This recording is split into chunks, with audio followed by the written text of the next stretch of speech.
Hi everyone, session number 5 already. You can go back and then you'll see session number 5, problem solution fit. Today we have Shadi Mahassel, sorry if I'm saying it wrong, not as wrong as other people, we already talked about that.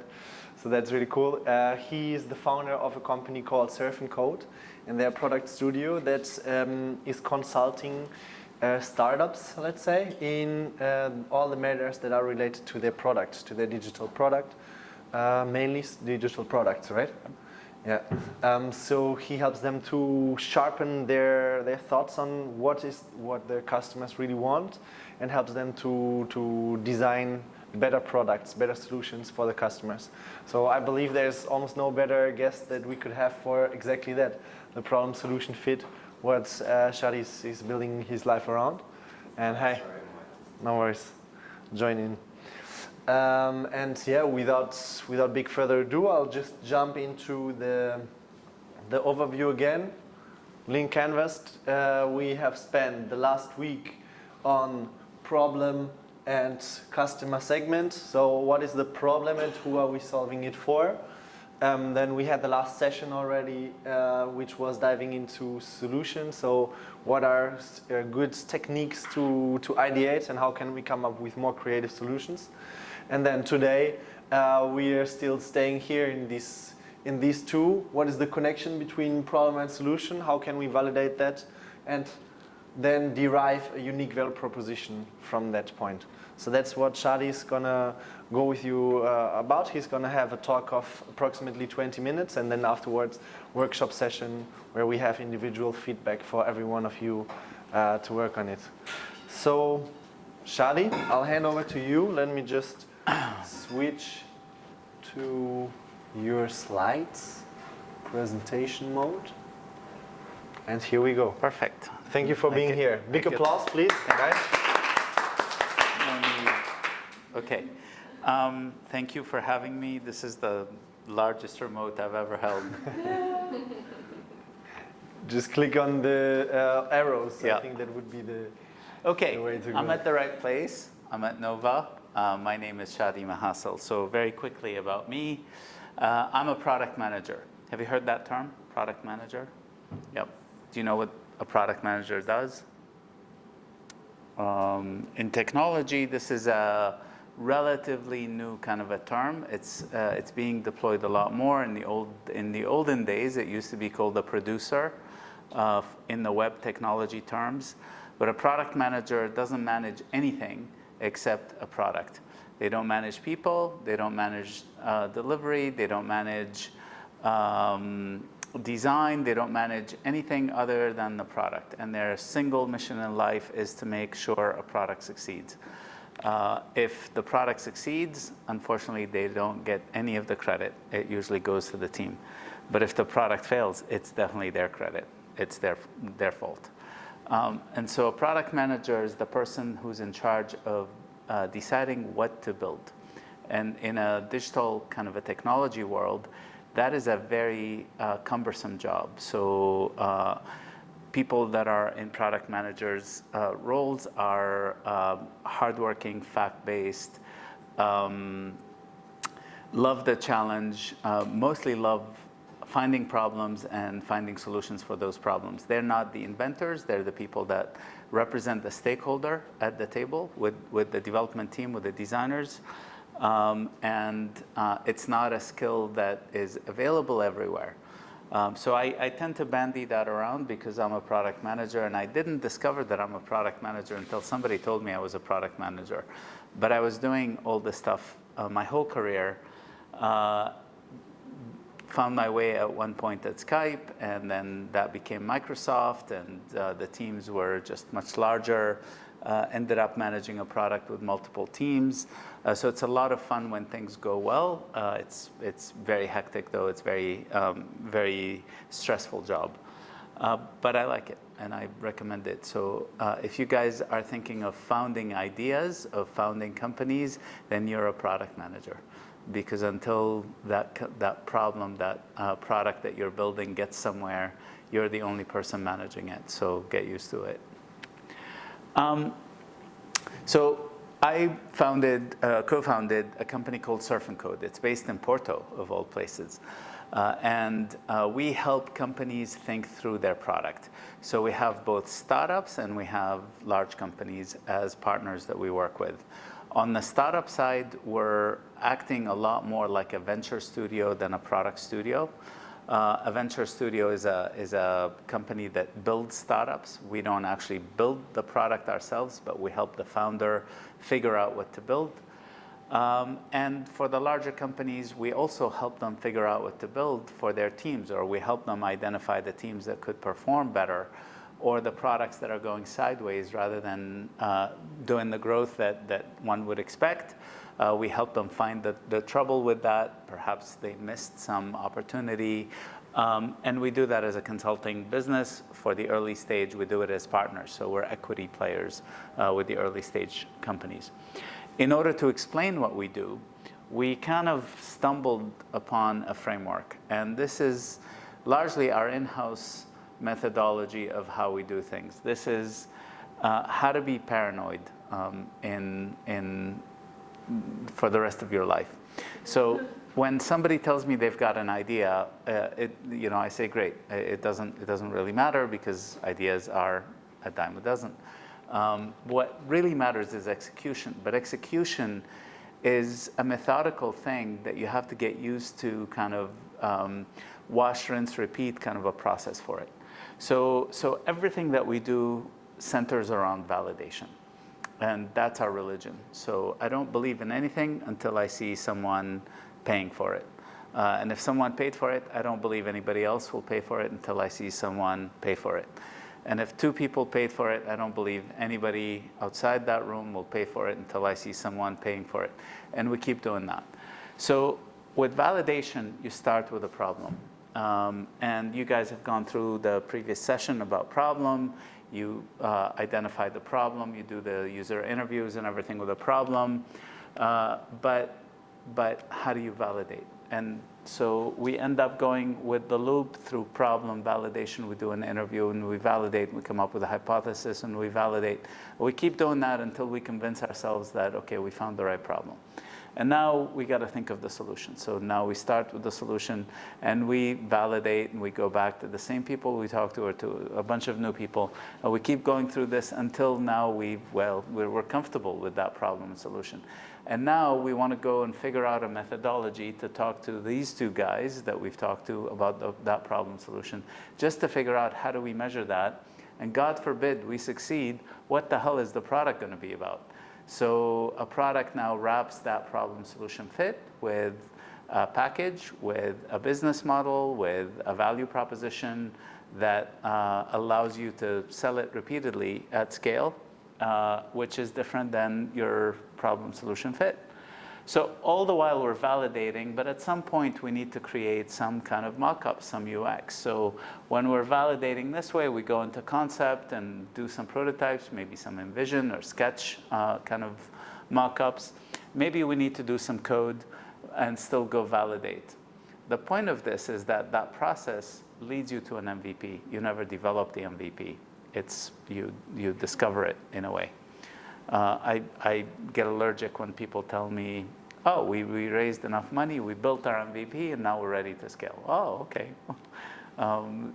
It's never that easy. You don't know that you've built the MVP until you've aimed at it, but you've discovered kind of what was valuable about it along the way. So that's the framework that we built, and that's what we try and explain our work by. Today we're going to talk about problem solution fit, and I prepared a few slides, but please stop me with any questions. That's how I like to do it. I don't want to wait till the end. So problem solution fit is not product market fit. They're two distinctly different things. A product market fit, I define it as the point in time where your product is out in the market and you have so many people wanting to buy it and they're breaking down your door trying to buy it, and you just can't keep enough. You can't keep up with it. You can't put enough servers. You can't deliver anymore. I mean, it's hectic. So until you get to that point, You're not a product market fit, and guess where you are? You're in a problem solution fit. This whole phase where companies go sideways, they're not growing in any value. This vector is time.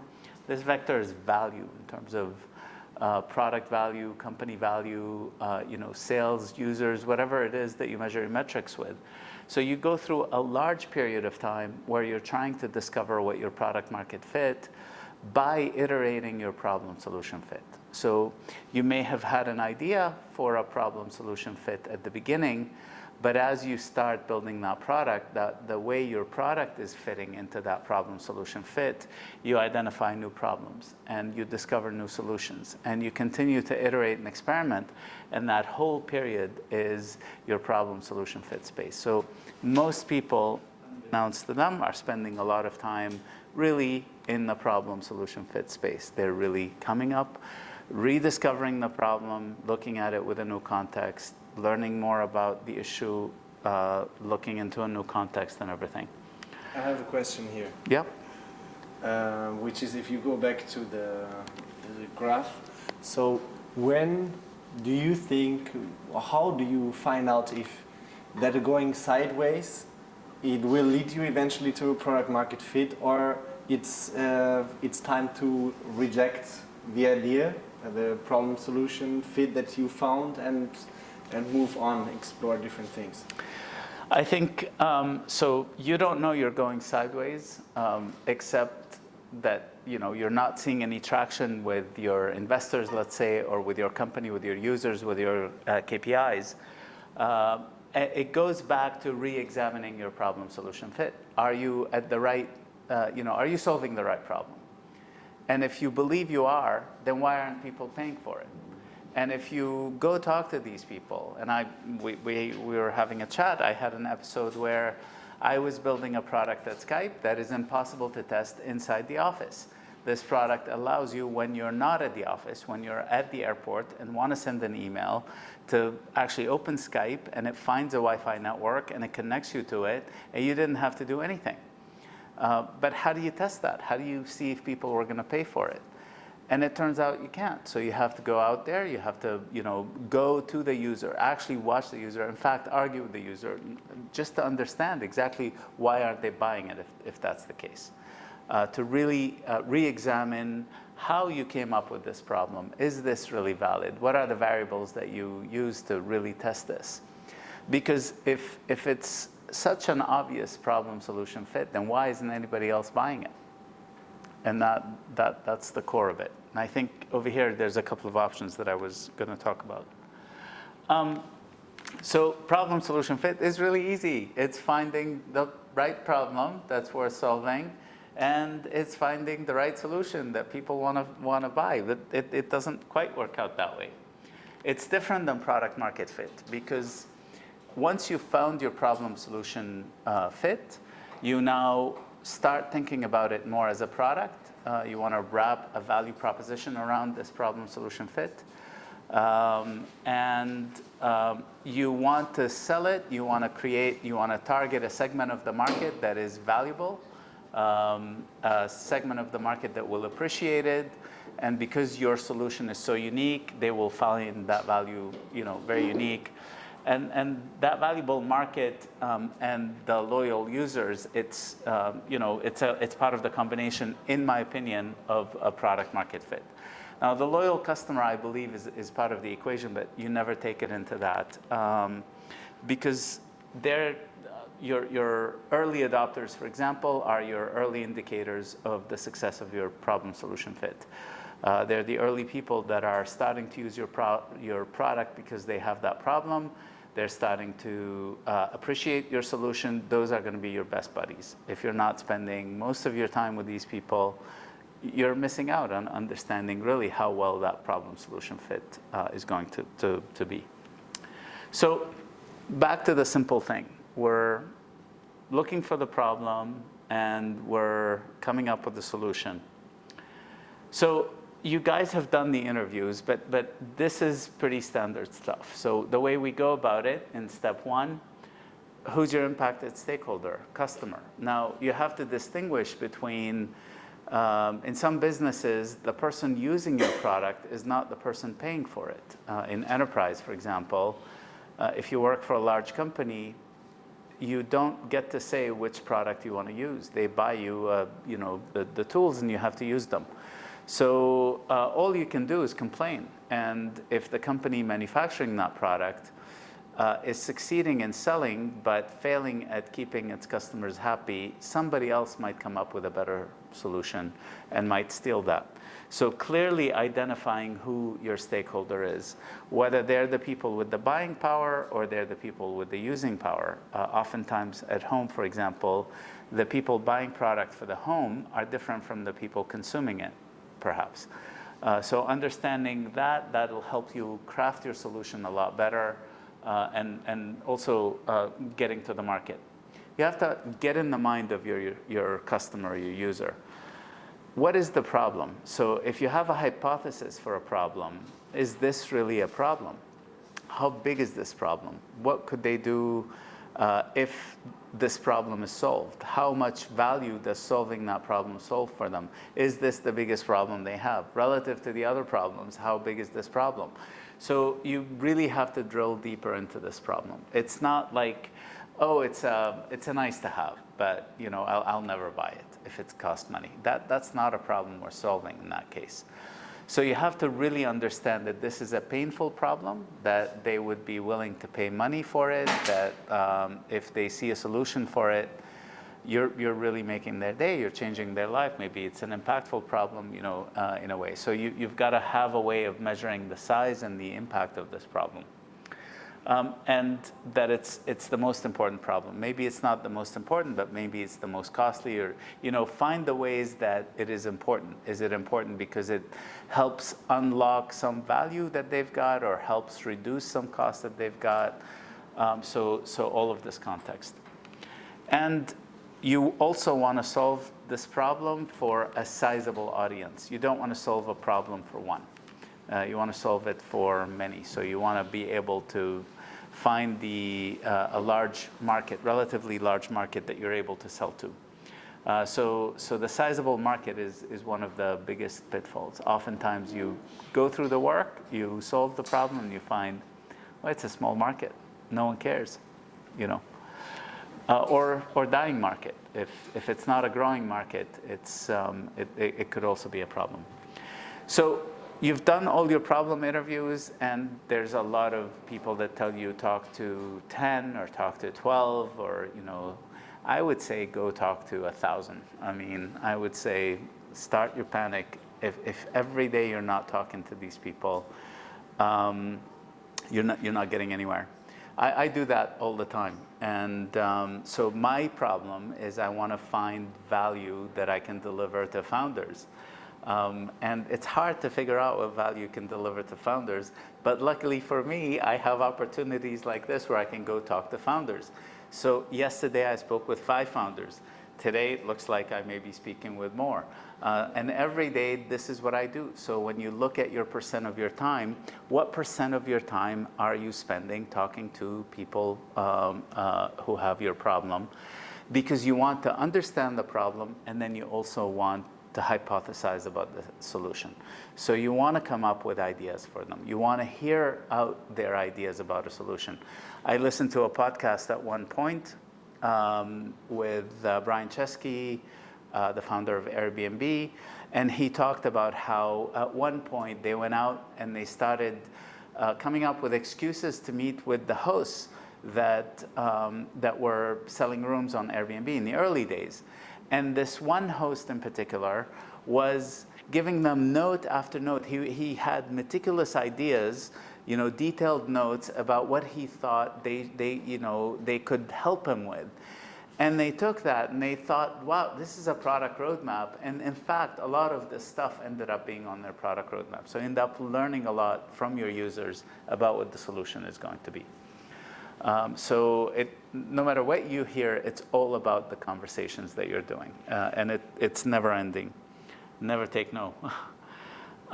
So you want to be as objective as possible about your solution in this sense, mainly because we're all founders, and the number one mistakes in my experience that founders have is whenever they identify a problem, let's say, they come up with an idea, they go through and find the problem and come up with a solution and tell mom, and mom loves it, and tell dad, and dad loves it, and brother and sister and cousin and neighbor and friends, everybody loves it, they also love the idea. They start falling in love with it. They lose their objectivity. So don't lose your objectivity. And that's why you want to talk to as many naysayers as possible in order to kind of just keep hounding at this problem. The main objection, the main goal of keeping objective about this is so that you can look at the existing solutions with a more objective lens. So what you don't want to do is write off an existing solution and say, that'll never work. That's too expensive. That's whatever. Because you have no idea what product trajectory those products might be on. You don't know if they're about to get, they're thinking about this. You don't know if the feature that you came up with as the killer feature, which doesn't exist in any of the competition, doesn't exist because it's too costly, it's too impossible, it's hard to build, or because they're really not smart people. That's where I stop. If the competition isn't offering your solution, find out why. So a good chunk of your time should be talking to your competitors or potential competitors. Really understand their thinking. Why did they come up with that solution? What did they miss? What was their approach? Just so that you can compare your own research to their research. It is very possible that they never encountered the problem that you're coming up with, or that they noticed it. So between these two interviews, that's, I would say, your biggest work.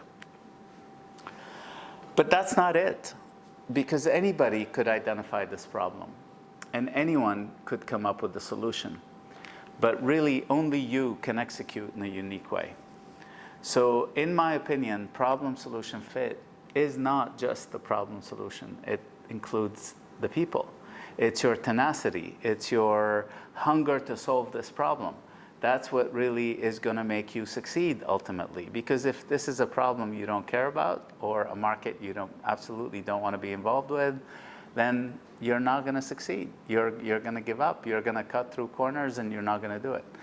If this is not your religion, don't do it. So what differentiates successful, great, amazing companies from similar companies, similar people that went after solving the same problem, is the founders, is the commitment that they've got, is the approach that they've done, to doing it. So don't exclude yourself from that scenario. Because you're a part of it, some of the questions I ask people often, I have a founder that wants to build, I'll give you, my son is 12 years old. He's got many passions in life. One of them, of course, is robots. Anything to do with robots, any problem he faces, the answer is a robot, something to do with a robot that does this or that. One day he came up, we were walking over a bridge in London over the River Thames, and he saw how dirty it is. And he said, I have an idea. What if there's micro robots that clean the waters, that clean the oceans? And I thought, that's a genius idea, because it's possible maybe one day that these tiny little robots can roam the waters, suck the dirt out, and do something with it. So he was so committed to it that he built a website and did all this stuff. But my point here is he the rightful owner? So he has nothing to do with robots. He doesn't run like a Zemo or one of the big robot companies. He doesn't, in fact, know technology. He knows nothing about the ocean or anything. So yeah, it's a great idea, but how do you now compensate for not being the rightful owner? So this is a vector you have to grow at. You have to really become the expert in that field so that you're the rightful owner. And that's where the ingredient of you comes into play. where you are the person that solves this problem, because you understand it the most. And that's the dedication that you've got for it. Your background and your education and your experience at work, or contacts perhaps, all of that give you some kind of an edge. You have to factor that in. So find out your unfair advantage, and the committed question will always come. Because any idea you come up with, at some point you're going to need the help of others, and others are going to want to see that you're committed before anybody else commits. So on the problem solution fit scale, that is, those are your challenges.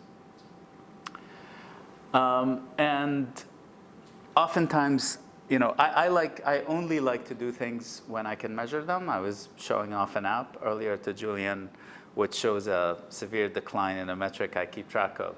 If you can't measure it, you can't improve it. And so for your problem solution fit, how do you know when you've hit problem solution fit? I like to think of it more as an impact. So I like to measure it by an impact. And I've been thinking about it long enough that I came up with a formula. So you're going to laugh. So this is your formula for problem solution fit value. The impact of your problem solution fit is the solution of the problem, the size of the problem times the value of the solution, okay, to the power of u. And that's your differentiation. And I think you can apply that to a lot of things. So we can talk about that afterwards, but I wanted to run you very quickly with, we can stop here if you want, but I've recently been reintroduced to two companies that I used to be a customer of in Silicon Valley. Have you guys heard of these companies before? So these became very big around dot-com bubble time, so 99, 2000. In Silicon Valley, you couldn't spend a day without seeing web van trucks delivering groceries to people at home, or Cosmo bike messengers delivering, food and bubble gum and all kinds of things. These are ideas that are amazing. I mean, today we see Glovo, Deliveroo, Uber Eats all over the place. We see HelloFresh, Fresh Direct, Amazon, all these companies doing this. These were companies in 99, 2000 that came up and in fact disappeared. Not because of lack of funding. They've raised so much money. I mean, over $1 billion, over 250 million, thousands of employees each. Yet they lasted about 3 years, 4 years, 5 years in these guys. So they disappeared. They with all that cash, they never went anywhere. A lot of the reasons that they came out with that they failed as companies was that it was too difficult to scale a bike messenger business. Well, tell that to Uber Eats right now. It was small profit margin. Again, tell that to none of these reasons that were given right now, that were given in hindsight at the time, were actually the real reasons. In my opinion, the real reasons they failed is they didn't start with the right problem solution fit. They had an idea and they went and execute around the wrong problem solution fit for that time, for that place, for that market, and they ended up failing. So for example, these guys were delivering to anyone, anytime. They're not distinguishing between the different customer segments that they could go after. They were looking just a broad geographic coverage, very, very flat. These ones, same thing. We can give you your grocery homes delivered to you at home. The edges, you can pick the time at your convenience. So when you get home, so will your groceries. But I mean, we're talking in early internet days. So a lot of these early adopters needed a big habit change to kind of consume this. But what if these guys did it something differently? What if these guys tried to solve maybe a simpler problem, like I'm hungry and I don't want to go to pick up my food from my favorite place, therefore I call Cosmo. Instead, these guys made it about everything. So you could go on the web, on Cosmo's website and order a bubble gum, and I swear, a dude with a bike goes up your stairs and everything and delivers to you a piece of bubble gum. I mean, that's how crazy this thing was. They burned so much cash, it was unbelievable. And same thing with these guys. When Webvan used to deliver to my house, they were leaving these crates that were industrial grade crates in my house. Rather than take them, they were just in such a rush that they didn't care about finding out what made me want to buy the groceries from them. Because a lot of what they delivered, I never ordered again, because it turns out the quality of the produce wasn't what I liked. The store that they delivered from isn't Whole Foods. We used to shop at Whole Foods. So had they stopped and thought about why people would want this solution, rather than just shove any kind of commodity product down to these users, they probably wouldn't have failed as bad as they did. So that's kind of it. Let's see. Yeah. So that's just the difference between today. Today, how the approach had happened. These guys did it a lot better, and they focused around convenient time. They actually focused around the brand. So you're getting the fresh produce of that market. You're getting the restaurant food from your favorite restaurant rather than from just any random place. And that's it. So if you want to do sessions, I'm happy to go through each individual idea. And what I was hoping to do is at the end, maybe we could do like 10 minutes where each one of you can talk about your problem solution fit based on the conversations we have. Cool. Make sense? Yes. Okay, thank you.